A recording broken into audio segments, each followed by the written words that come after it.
Some viewers may find the following video disturbing. Viewer discretion is advised. Unfiltered.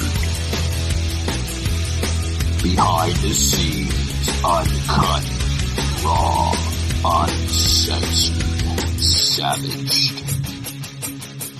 I want to talk about that on today's show. There was a couple of poems that I found very, very intriguing, so I want to bring that in.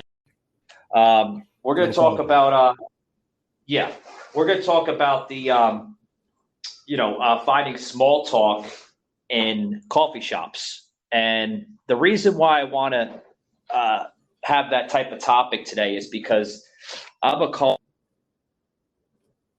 coffee shops, whether they're chain coffee shops or little small ones, just in remote little areas of the country. I love the environment of them, and I love the different scenery, because every coffee shop has a certain type of set scenery to it. The reason why. Yeah, sorry about that. Can you hear me? Yes, it's okay.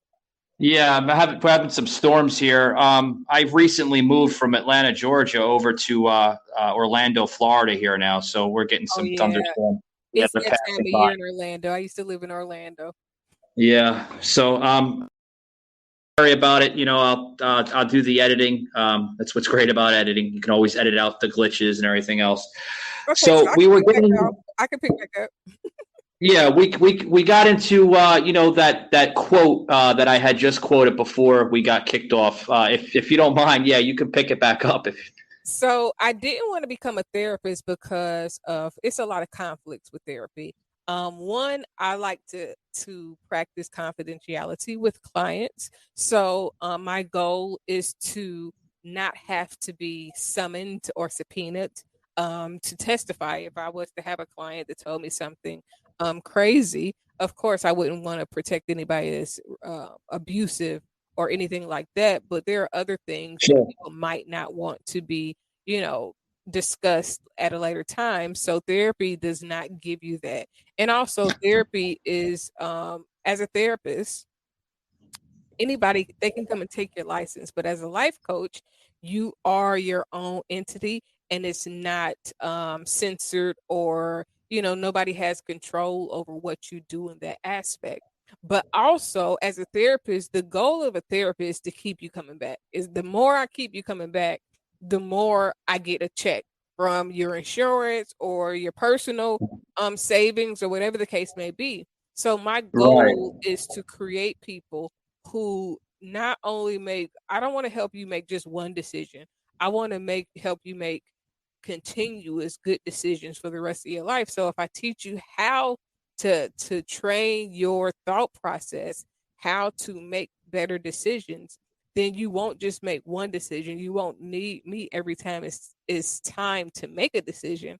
You'll begin to understand how to make the best decisions for yourself every single time. So my goal is not to create codependent people, but self-sufficient people that can stand on their own and their purpose. Hey, Joseph, what's up, bud? And their thought process. Hello. And overall. How's it going? Oh, pretty good, pretty good. Kind of quiet around here. Yeah, I hope it's are you getting a lot of wind on my end? No. All right. Making sure, because I'm actually doing this outside, so I it is a little windy here. I just want to make sure that it's not too windy. So No. all right. So basically here, Joseph, obviously, like you said, I'm going to do some audio magic, and to answer your quote and your comment. No, I'm not a witch. I'm not a male witch. So basically, I'm going to do some audio magic, like you're literally here. I'm going to kind of put some fibs in it to kind of engage it a little bit. Yeah. Because I like engaging the audience. You know what I mean? Yeah. So I just want to make sure I'm coming in clear, though. I'm coming in pretty clear, right? Yep. Okay. All right. I'm going to start off with basically, Joseph, what I'm going to do is, so I don't have to do too much editing in there, even though it's going to be kind of raw and uncut, and the setting's going to be like, you and I are just kind of sitting here in Florida talking about politics. because that's how I'm going to do it. I'm going to be like, you flew up here. We're talking about politics. I'd like to even throw in, joining us today on the paddle, a special visit here at my personal home in Florida. Joseph M. Leonard just stopped by.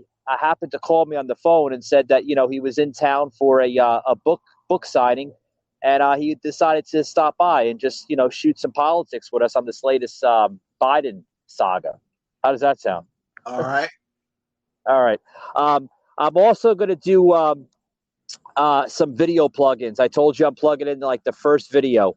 Now, the first video I'm going to plug in to open up the show is basically the panicness coming out of Nancy Pelosi.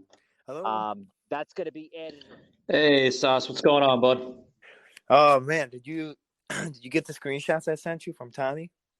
Yeah, I got them. I'm gonna mention him on the show because this guy he's out of control. I didn't like some of the dialogue that he was showing because I actually looked at your Facebook posting and I seen some of the messages firsthand, other than the screenshots as well. So I'm going to talk about that. I'm waiting on Robert to come in. A good friend of mine. I grew up with him from New Jersey. Robert McLinn, really funny Irish guy. You'll probably like. Really special surprise by Joseph. I mean, literally, he's like emailed me this morning and he was like, "Hey, I got some great news. I'm in Florida. I want to stop by and shoot some politics with you, have a quick conversation." And I was like, yeah, the floor is yours. We'll do a special little episode. We'll sit outside here and, talk and everything. But, Joseph, I don't want to take too much of your time. Enjoy that beach, buddy. Enjoy the tropic weather here. I mean, as you can see, it's pushing almost 100 degrees. So, don't get too much sun, pal.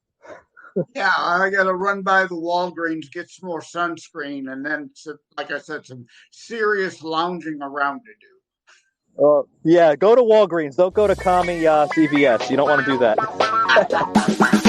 right, buddy. I'll catch you later, man. All right, take care.